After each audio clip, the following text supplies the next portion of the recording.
So, Tim, thank you for joining me today in the corner booth on what will end up being our final episode of this season. Very exciting Woo! to kind of wrap that puppy up. Yeah. I've Four seasons down. 4, yes, and many more to come. But I've got something that's been burning a hole in my digital pocket, and I really wanted to talk with you about it. I'm starting to get feedback on my 2 stories, Behold and Donut Fridays, from my beta readers. And not all of them have kind of chimed in, but I've gotten maybe 2/3 of them so far. Pretty good feedback. I mean, largely positive, but the things that they are saying I should do, I'm not 100% sure how to proceed. So I kind of wanted to share with you what they're saying and then get your opinion on how to do something good with that. Because I think they're right, but yeah. Yeah, you tell me their names and addresses, and I'll make a judgment to whether or not I need to visit after this. Oh wait, no, we're not talking that way. No, sorry, not that. Oh yes, not that kind of message. Yeah. No, first of all, I'm very appreciative of the folks, and I'll actually keep their names private just so that we can look at the feedback itself and not worry about who delivered it. But yeah, it's interesting to see how different people want different things out of the same piece of fiction. So I always have struggled with, okay, do I listen to the loudest voice in the room? I'm certainly looking for consensus, but I feel like I'm not even really getting consensus. People seem to be sort of picking at the same parts of the story, but they're coming at it from different ways. And so do you remember Behold? That's the one with the... Yes. Okay. Yeah. For folks who want to go back and take a look at that, it's in the record. Donut Friday is its own segment, and Behold is actually the beginning of a segment where Tim provided me some feedback. I'll go ahead and include links to those episodes in the show notes. The first person who kind of gave me some feedback here is really looking at tweaking the language in Behold and like changing individual words from awkward to clumsy or stuff like that. And that wasn't what I was actually asking for. I really wanted just big picture kind of feedback. And they went ahead and didn't do a full line edit, but they sent me back a copy of the story with annotation. And that was actually a pretty common refrain, because I had 2 other people do that as well, which caught me off guard. How do you like feedback when people are giving you critique on your work? I like them to say, no notes, send it out there. Great, you're a genius. Nothing else. That sounds great. Let's do that. All right. Yeah. Do not bruise my fragile ego. You and I have been friends for so long, and I've sent you stuff that we sort of have, we never really talk about it. I give you a story and you send me feedback and vice versa. And when I've had other people come into my circle and read stuff, it hasn't been very many people. It's maybe 1 or 2, and I've just lucked out. They have both asked, what do you want me to look for in this? One of them, because the specific person is a grammar wonderkind, very, very knowledgeable about, writing the grammar, how it should work, where sentences should lay and how they should lay nicely within your piece, and also a contextual reader. So that's very, very helpful when I'm like, hey, would you like to read my stuff? And then it's wonderful when they say yes, but when they ask me, what are you looking for? What are you looking for me to critique? That's where I sort of get, does it just make sense? So did these readers ask that, what you were looking for, or were you just sort of like, hey, give me your thoughts on this? Yeah, a couple of them did. The one specifically said, what kind of feedback do you want? And I told them just kind of in general, did it work for you? Where did it fall apart? If you had any recommendations, what would you do differently? Things like that. I didn't want a line edit. And that person provided notes that were scribbled on the manuscript. So they weren't line editing, but they were giving me feedback on particular sections of it. And so like one thing that I saw that I think is a consensus is the ending of Behold, where his wife walks away and he has that kind of, rewatching, what's happening and this little epiphany that occurs. I got some feedback that needed to be more of a gut punch. And Mhm. I don't necessarily disagree with that. I think that's worth going back and looking at. The other thing that I heard on that story was that the beginning paragraph, really the first sentence, kind of gives away the whole thing. And I'm like, really? So we might want to go back and take a look at the first paragraph and see if it does kind of just tell the whole story, Yeah. And Yeah. if that's the case, then maybe I have to hold back some of that detail and sprinkle it in differently. But I hadn't really considered that it was very obvious, to the reader, she's not looking at him. She's looking at the handsome friend. Like, of course.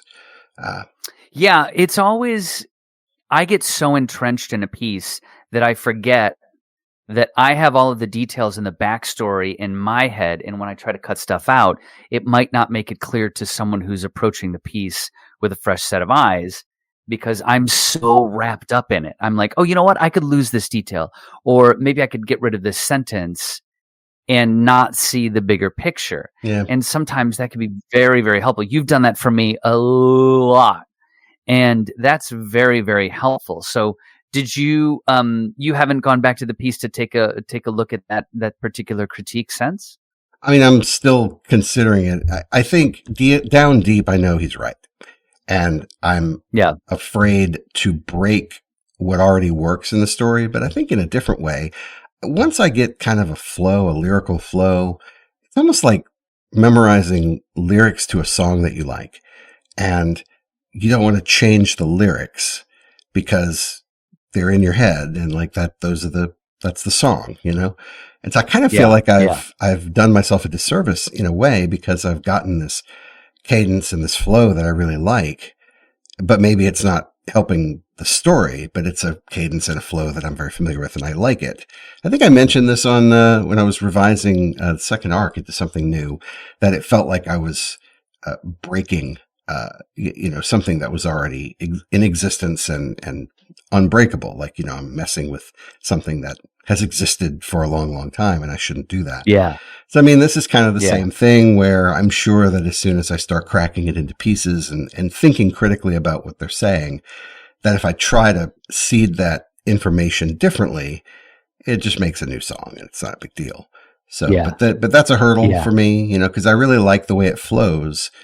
Even if it's not as good of a story, I'm comfortable with the way it flows. But so I need to break out of that and try it a different way and see if I like a new flow.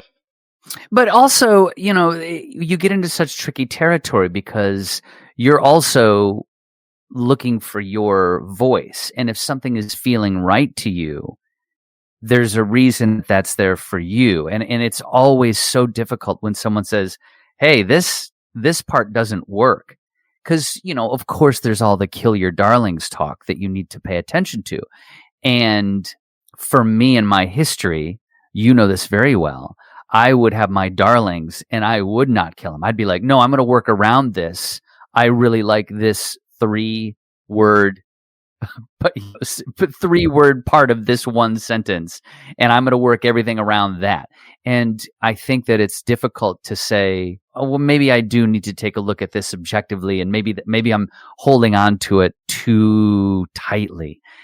It's always such a fine line where getting someone's advice, meeting with your voice and how you want it to sound, it's a very difficult road to hoe, so to speak.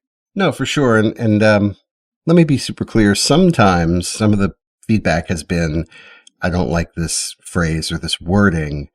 I would prefer this other wording. And I look at that and go, well, then you should write the story.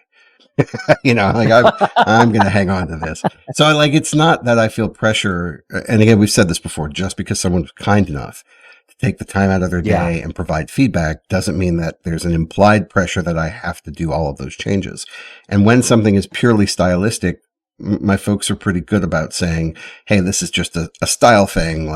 This is the way I like it, but you do with it what you want. Yeah. So that's really helpful because if enough people are saying this bit is weird or I don't like it, then that's a clear indication, okay, a preponderance of folks don't like this. Maybe it's not worth keeping it that way. Maybe I should try it a different way. But I haven't seen that kind of consensus yet. And what's really That's been great. interesting is that some people are very open about the kind of fiction that they like, and they're always going to try to steer your work back to the kind of fiction that they like. That's just the way it is.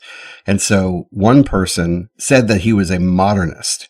And I'm like, yeah, that makes a ton of sense because all of this stuff is really driving it towards modernism. And he's not wrong. If you're trying to write a modernist story, he's not wrong. But, do I need to be that explicit? Do I need to be that precise and not formulaic, but do I need to be prescriptive enough and, line it out just so? The thing I don't like about modernism is that it is impressed with itself in the way that it describes reality. And it goes, in my opinion, over the top in describing every little thing about the room or the circumstance. My son's reading a modernist work in his English class in high school right now, and he and I are reading the book together. I don't even want to say the name of the book because I don't want to, we're good. But it was written in the Stephen King's It. No. that great piece of modernist. Yes, exactly. It was written in the mid to late 40s, and I didn't realize that when we picked it up because I didn't recognize the book. So we're reading it, and the first chapter is all about this young woman who's trying to improve her, her home life. And through context clues, you figure out that she's been forced to go back to live with her father and her stepmother, who are a bad influence on her young son. And she's trying to get out and get her own place so that she can get her son out from under the bad influence of her stepmother. And so, but the way that it takes forever to do that, and it describes everything to the nth detail, to the point where it slows the narrative to a crawl. Like essentially all this girl does is go to an apartment building, see a shitty apartment, and decide to rent it. That's the plot. And it took 15 pages to accomplish that because we were talking about the quality of the weather. The street was cold and there was this wind and it was blowing papers into her face and all this other stuff. And look, did a great job describing it, but it took way too friggin' long to get to it. So when somebody says, well, I'm a modernist at heart, I'm like, oh, okay, check please. We're good. That's not the kind of stuff I want to do. But if enough people are coming to the work with that sensibility and I'm not providing what they are expecting, then I'm artificially reducing my readership, or I'm not providing what my readers are looking for. So those are the kinds of things I'm really starting to think about. And I was hoping that you could just solve it for me and tell me what to do. Well, get away from modernism. No, I don't know.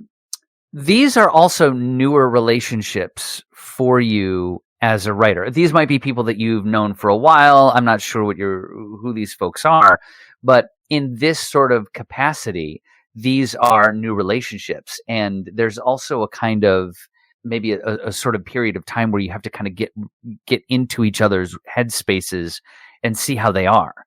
Someone who is a big fan of modernism might think that you've hit them up because they're a huge fan of modernism. And this isn't necessarily, I think, for you, Art. I'm sort of talking to folks who are trying to get involved with beta readers. You and I have developed a language over the years. Mine tends to be several grades younger than yours, but like a language around the material that we share with each other.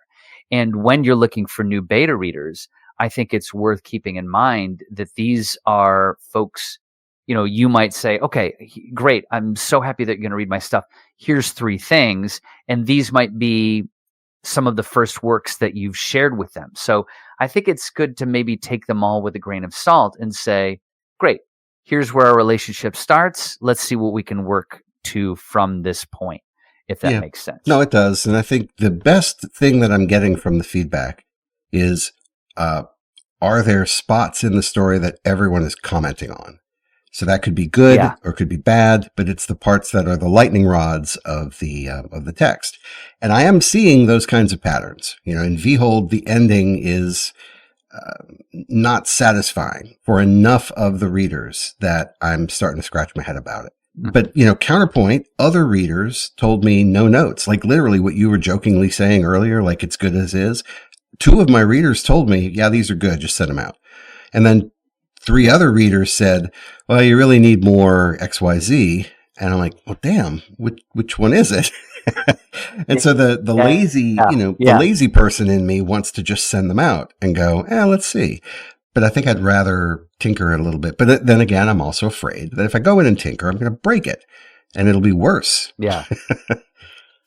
That's the thing that I had to learn, in getting some feedback on some stories that I've had from folks, and getting feedback in the form of rejections, or perhaps a tiered rejection from a lit mag that might give a couple of notes to it, or, say a couple of lines about it. Each lit mag is looking for something different. And if you're on social media enough and know about lit mags and the editors who run them, they will also be the first one to tell you, I could read a story on Monday and love it, and then Tuesday reread it and go, oh, wait, no, hold on a second, and vice versa. So I think it might be the sort of same thing with readers, that you are looking for guidance. You are looking for opinions, where you're looking for the thing that might stick out to folks. You are looking for, as you say, the commonality, but also you are at the same time finding your own voice within their opinions. You mentioned before that there were some times were some folks that were saying specific things that you were like, well, no, that's not a critique for me. And so I think that is also something to think about when you're finding beta readers, is you're not just looking for them to tell you what to fix or what not to fix. You're also trying to find out that sort of divining rod that brings you to your feeling confident in the piece. So with the feedback that you've had, you're saying that there's a part of you, and I know that, we're just kind of chatting here. You were like, I'd love to be lazy and just submit it, but I also want to go ahead and tinker with it. Do you feel confident in the piece to be able to submit it now? Because you kind of do feel, you were saying. Yeah, I do, but I think they're right. So I could throw it out, and okay. I feel like it's of high quality and somebody might take it, but I'm going to know they're right. And so the whole time it's out, I know they're right. And then when the rejections start coming back, I'm like, damn it, I shouldn't have, they're right. So like, I don't even want to subject myself to that. What I'm thinking now is that when I draft a story, I'm searching for the story. And then when I go back through to edit, I'm trying to make it sing. And I feel like perhaps in both of these stories, the feedback that I'm getting, and look, I respect all of these people's opinions. I wouldn't ask them to read my story if I didn't think they were going to give me good advice.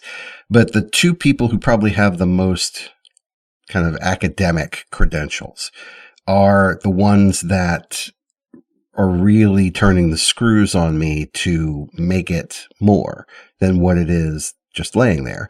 And one of them said, there's really some, how did he put it? Tone policing, I think is what he used, the phrase he used. So the idea that there's some inconsistency in the tone of the language, even though it flows and it sounds great, at one point there's like a level of frustration in the language. And then another point, there's a level of sort of joy, and they don't necessarily flow into each other. So what he was pointing out was that, hey, maybe, it's not quite hitting the right tonality. And I'm like, damn it. Damn it. He's probably right. Damn it. So that's the kind of thing that I want to go back. And that only happens when you know what you're trying to do.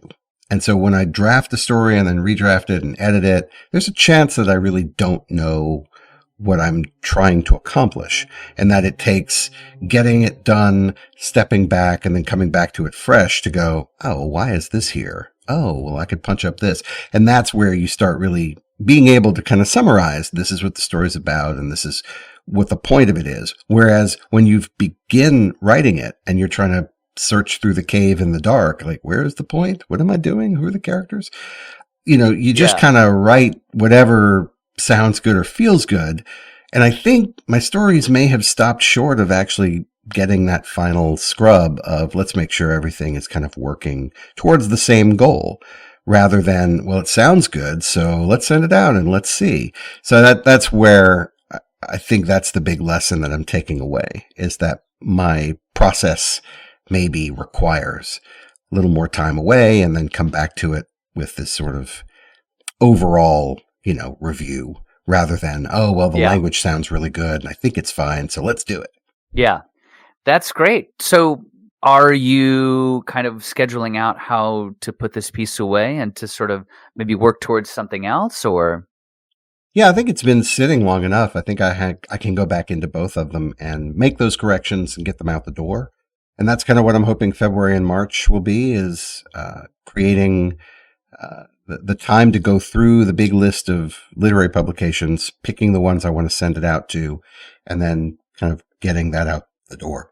Yeah, that's really great. When do you think you might be able to, do you want to do a couple more revisions, or do you have someone, one of these beta readers?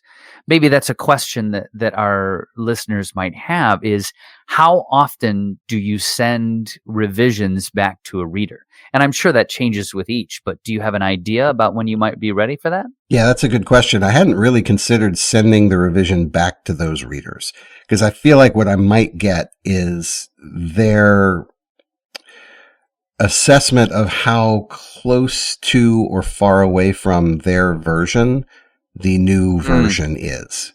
And I don't want to put them in that position, because I don't think it would be very helpful. They've already kind of given me, this is what I think the thing is trying to be, and this is what I think you can do to make the thing more like what it seems it's trying to be. That's the feedback that I get from folks, which is good. I mean, that's very helpful. But what people are asserting a story is trying to be is different, because that's filtered through that person's experience and also their preference. And so that's where I feel like at some point I may have too many voices. I don't think I'm there yet. I think it would be over 10. If I had more than 10 people, I think that would be too much. But certainly, only relying on 2 or 3 people, then you're relying on their filtration to guide your work. Whereas here I'm seeing a nice wide swath of what are random people getting when they read this thing. Is it largely positive? Is there anything sticking out that is problematic? And let's fix the problematic thing and then let's get it out the door. So like at this point, I think I would like to have one person, probably you, honestly, Tim, one person that I would send something to right before I made the decision to pull the trigger. And say, do you think, and then you'd be able to tell me thumbs up, thumbs down, that kind of thing. Yeah. Yeah. And sometimes, if you are struggling to find readers, there are other alternatives. If you find a lit mag that you really, really, really like, there is the possibility that lit mag offers feedback as well. That could cost money, in varying pay scales. But it is something that you can also think about if you haven't been able to find someone that you could reach out to through social media to do that. So, I mean, I would be very happy to look at it before you found those lit mags. But yes, February and March to look up new lit mags. That sounds like a delightful time. Yeah. And the other interesting thing that has occurred is that by asking people to read my work and sending it to them and them turning it around pretty quickly, I've gotten 3 of my readers to say, well, hey, I've got some stuff too. Would you read it for me? And I'm like, yeah, of course. So it's been great to share work back and forth. And of course, we always want to be very respectful of their time when we're giving them work. And we also want to give them the right amount of effort, when they give us their work. So I'm very, very proud to be considered somebody who could actually make their story better. And I had the opportunity to read one. It was a pretty long story. I was surprised by how long it was. And I didn't really like it. And so I felt sheepish about providing feedback on this, because I'm like, I would have done this totally differently. Is this even valuable to them? And I finally settled on it is. And so when I sent the feedback, I emailed the feedback as a document that was attached to the email. And in the email, I said, hey, so I have some thoughts about the story, and I just want to remind you that this is all like constructive, and like let's still be cool after this. Okay, cool. Right. So I'm hoping like they don't go, that son of a bitch, that kind of thing. I don't think they will, but I did type up a document that was about a page worth of notes, and it was in 3 big buckets. The first bucket was what I liked, And so I had some bullet points about things that I liked. And when I say bullet points, it was just short sentences or a full paragraph about what I really liked. And then the next section was what didn't land for me, which is the way that I want to say, this is what I didn't like about it. But it's not that I didn't like it. It's just that I didn't feel like it worked the way that he wanted it to. And so I made copious notes there. And then my last section was my recommendations. So like, hey, I think this is kind of what I would do if I were trying to fix this. But again, it's filtered through my experience, and it's trying to make it into a story that I think it ought to be. So I don't know whether that's going to be super helpful for him.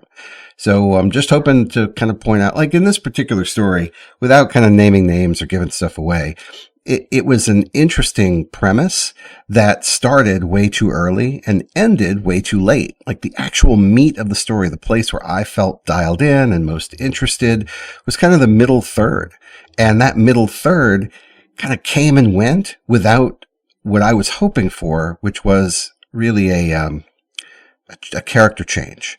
And so as that occurred, I'm like, oh, well, damn, I just wrote past the ending and nothing happened. So I had to share that with him, and I'm hopeful that he sees that as beneficial feedback. But yeah, I mean, that's kind of the format that I'm trying to take, is to remind people this is purely constructive. I hope it's valuable to you.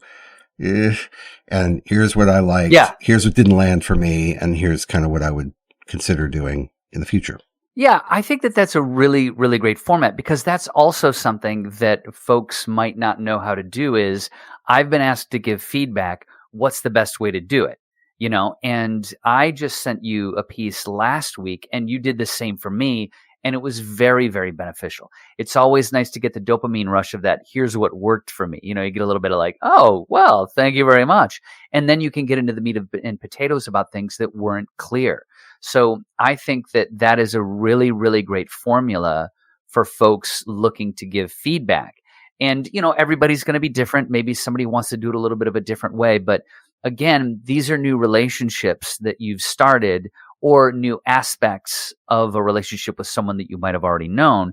So it's very good to sort of like just kind of start things off very basic and very, very bluntly. And that's something that you've done very, very well over the years. For me, is just to be like, hey, this isn't working for me. This is why I think that this needs a little bit of help. And I think that that's refreshing, because also one of the things I think that folks might want to try to avoid when they're giving feedback is this sort of roundabout way to get to the center of your idea. And nobody would know about that more than, well, I think if listeners want to go back to the rest of the 4 seasons that we've had and listen to me try to make a point, nice, clear, direct, forward is always the best way to give feedback. Yeah, and you're right that kind of priming the pump with positive reinforcement is a good way to get the listener to sort of be engaged, because they're going to be perk up their ears and go, oh, you liked that, you liked this. And there's always something worth liking, you know, in a piece, unless it's just complete junk, at which point the good part might be, well, let's find a new starting point and go from there. The stuff I'm getting from my readers is not low quality at all. So it's fun to see what they do well. Another example is a guy who really does write kind of more of a modernist style of fiction. It's a different person. So it's not the person who wanted to make my piece more modern. It was a different person, but he writes in that style. And so when he sent me his excerpt of the novel he's working on, I could tell exactly the roots, like the literary roots of what he's trying to accomplish. And it's not the kind of thing that I would write, but that doesn't matter. I'm not going to provide him feedback on what I would do with it. That's irrelevant. I'm going to provide him feedback on how he can accomplish his goal of doing it in his style. So that's really important. Yeah. You know, as I'm not trying to change people the same way that they're not trying to change me. They're just like, this is the filter through which I perceive the world. Take it for what it is. And so, like, if somebody just completely misses the point on your story and they're like, I need more octopi. Like, what? Okay. Thank you. You know, so we just tell them thank you and we move on with life. And maybe they don't read for you much anymore. You know, not everybody is going to be a great beta reader, but just because somebody says something that challenges your point of view isn't a reason to kind of drop them as a beta reader. In fact, it might be a reason to make them more prominent in your thinking. if somebody will challenge you. Now, you had mentioned that I'm really good at being direct. That's true. But 20 years ago, I was probably less tactful in a way that didn't really care. Like I can remember as a kid in college, being supremely full of myself and probably saying things in a manner that I didn't mean it to be disrespectful or cruel, but it probably came off that way. So I'm super conscious of that now as an older guy, and I really want to be respectful, but I also don't want to sugarcoat things. And so you've seen this compliment sandwich, right? Where you say something good and then you say the critique and then you end with something positive. I hate that thing because they hear the good part up front, they hear the good part at the end, and they forget the part in the middle, which is the most important part. So the format that we just described is here's some good stuff so that you're kind of dialed in. Here's some tough love, and we're going to say it in a way that's positive and respectful, but it's tough. And then the recommendations are really building off of, okay, well then what do you do with this constructive feedback? Because there's 0 point in people going, well, this sucked and this was terrible and this is horrible. And then that's it, like that is not good feedback. So it's really about, all right, well, I recognize these are the pieces that didn't work for me. How do you fix them? And here's the tightrope walk. I can't tell you, Tim, how to fix your story. That's not my job, right? And that is in a way disrespectful to you as a writer. So I'm not looking for people to fix my stuff. I just want to know, where did you get hung up and why? And if they can just express that, it'll help me understand their point of view as a reader. And then I can really consider, all right, well, how do I change this in order to make it kind of land a little better or accomplish what I want it to accomplish? One last thing and I'll shut up. So, for example, if I want the ending to be scary and I give it to my beta readers and they all come back with, oh, that ending was pretty funny. Like, whoa, what? Okay, that's not what I intended. And even if they're like, yeah, send it out as is, that's great. Comic magazines will pick that up. I'm like, no, it was supposed to be scary. So really that's what we're looking for is, was what I was trying to accomplish, did I accomplish it? And the feedback that I'm getting on these stories is the ending of Vhold doesn't quite pack the emotional punch that it needs to. And if it doesn't pack that punch, it just sort of lays there. And you're like, well, that was interesting. And then you can move on and it doesn't really haunt you for the day. So I need it to be more, I need it to haunt people a little more. So I think I need to go back to the drawing board and figure out why, Anyway, that's all. And that makes it exciting for you. Hopefully that is, and, actually, let me rephrase that. I think that getting that feedback can be extremely difficult to overcome. For me, if I receive feedback like that, I'm always like, oh, well, how am I going to do that? How am I going to do that? The excitement comes when when you start working it through your inner voice and kind of like suddenly hit upon a way for you to do that, to achieve that goal that you think might give it that punch. That's when the excitement comes. I was busy puttering around last night, and I got an idea on how to fix a piece that I've been working on for a couple weeks. But I was so into the puttering that I thought that lightning bolt was so good, there of course would be no way that I'd forget it. Oh no! And of course, yeah. Oh, and our dearly departed David Lynch was correct. When you forget an idea, you want to kill yourself. So for the rest of the night, I was like, what was it? And then I think I remembered it. And I was like, wait a minute. Was that it? Because I'm not as excited about remembering what I think it is as I was when I first hit it. No, and it's so great. You're absolutely right. Because if you go back into the Notes app or your voice recorder or whatever, and just record the 10 or 15 words or the 30 seconds of the impression, you can still go back to it later and read it or hear it and go, the hell was I thinking? That's good. Delete, but it doesn't cost you anything. But yeah, that sort of fear of missing out on this great idea. That's the worst. Yeah, but going back to the feedback, it's about getting the feedback, understanding where they're coming from, and if that aligns with your desired outcome for your piece, and then tackling that nerve-wracking thought of, oh, I got to do the work now. And then only through the work will you get excited about it or have a random idea come to you to get it where it sort of aligns, where the planets align, and you're feeling like, yeah, that's it. But it's a road. You gotta hoe it. Yeah. Well, as long as I can convince myself, hey, dummy, just save a copy somewhere. So like the way it is now, it can always be that way. So save a fresh copy and call it, junk garbage 2.0, like whatever you want, and go to town. And even if you break that version, you can always just delete that file, go back to the other way and go, you know what? This was good the way it was. So I need to convince myself that if I go in and change it, it's not the one, tablet of reason that I'm changing and now it's forever, scarred. No, just to revert back to the previous version and send it out. So I think that's what I'm going to do. I'm talking myself into it, kind of hyping it up. Got that, the hood on, I'm the boxer coming up into the ring with the hood on, and I'm doing the jabs in the air, and I'm like, I'm going to do it. And that story's just sitting in the other corner waiting for me to, it's going to beat me up, but that's all right. I got my hood on. We're good. Yes. And there are times when that piece in the corner is Tyson at his most dangerous. And there are other times when it's Tyson fighting Jake Paul. So, yeah. Oh, you should do a story about that. Oh, goodness gracious me. We should put a link to that in the show notes as well. So what are you going to do with your February and March now that we're wrapping up the season?